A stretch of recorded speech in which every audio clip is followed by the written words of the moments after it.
How'd you get into this? Into this job? Yeah. I was working in St. Louis, and I hated it, and I thought I should get out. So I called around. I heard this job was open. They were strapped.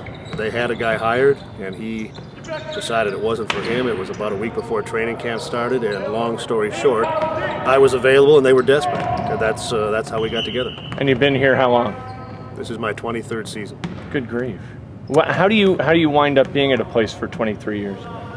Well, it's a variety of factors, and I don't know that one is any more important than another, but in no particular order. You need some level of talent. You need supportive ownership. You need bosses that are simpatico with the way you want to do the job. And it helps to have a good team. You are perceived as much better than you are when your team is good, I think. So your call becomes, or just the image that you convey is reflected by the success of the team? You know what, it's like a politician. If I come up with a State of the Union address and I say circumstances are such that I can cut everybody's taxes, I'm much more popular than if I come out and say, you know what, times are hard, I'm going to have to tax you more. The same thing here. If I'm describing something that's positive and makes people feel good, then I'm perceived as better than I would be if I'm perceiving something that's dreary and makes people feel disappointed.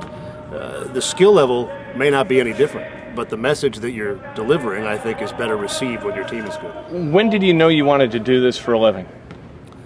When I figured out, I was lucky. When I was young, I wanted to be a baseball player. We all want to be athletes or firemen or policemen or whatever. I think I was a little more aware than most of my own strengths and weaknesses, and I realized when I was in high school that was the end of the road for me. I wasn't good enough to play any sport beyond that, but I wanted to be involved in sports. I was a much bigger sports fan when I was young than I am now. And I could speak, and I thought that this would be something that I could do. My dad was in the business, so I had an inside look, at least in terms of the extent that you can as a kid, and it looked like fun to me.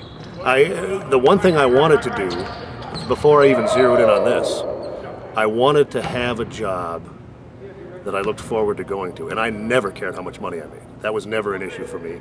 And my dad made it clear to me that, you know, these jobs don't pay. You can make money, but you have to be very lucky, and a very small percentage of these jobs pay you anything other than a living wage, and some don't even pay that. So make sure that you, he discouraged me, make sure that you know what you're doing. And I thought, you know what, as long as I have enough money to put gas in my car and food on my table, if I'm having fun every day, I'll be good.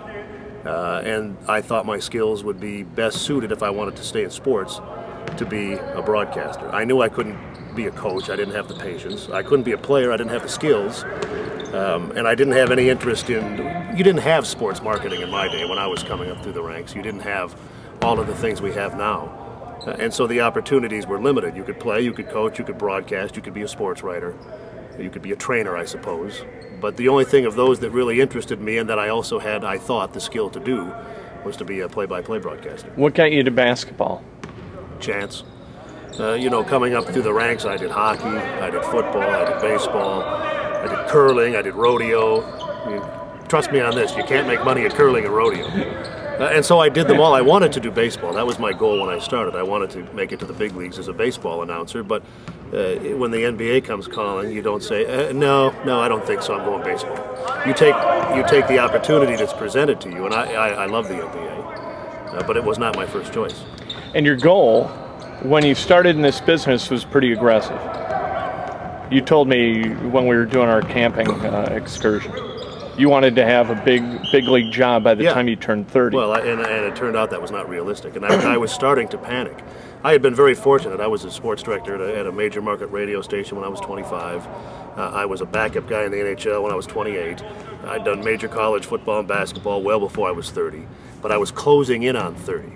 And I thought, man, if I don't get there when I'm 30, then I will have failed. Well, I got here, and I realized everyone else was 10 years older than me. It's not like being a player where, you know, where you're starting to wash out when you're 35. You're just getting started when you're 35 if you're lucky. And so I had a very unrealistic goal. Now, I was lucky I made it, but that's very unusual. And as I said earlier, it was more through circumstance than anything else. What challenge do you see prior to each game for you? Wait, do you have a challenge? I mean, obviously you've done this a long time. You're a motivated guy. You're a really smart guy. Something has to make you come in and get you excited. What is that? It's simple for me now, because the last career goal that I have is I want to get out before they push me out. I don't want to be one of these guys that's on life support trying to do games. But on a game-to-game basis, my goal is just to try to be sharp and on top of things, and to make as few mistakes as possible. And that has become more challenging as you get older. You start to lose some of your skill, I think. My memory is not as good as it once was, I don't believe. And now we're upstairs, and in some places we're way upstairs, and so you make more mistakes because you can't see as well. So I try to keep the mistakes to a minimum, to stay on top of the game, and to try to convey the excitement of the event, such as it is. If I were going to put it in a nutshell, Kent, I would say this: my goal every game is to be a professional. It's as simple as that.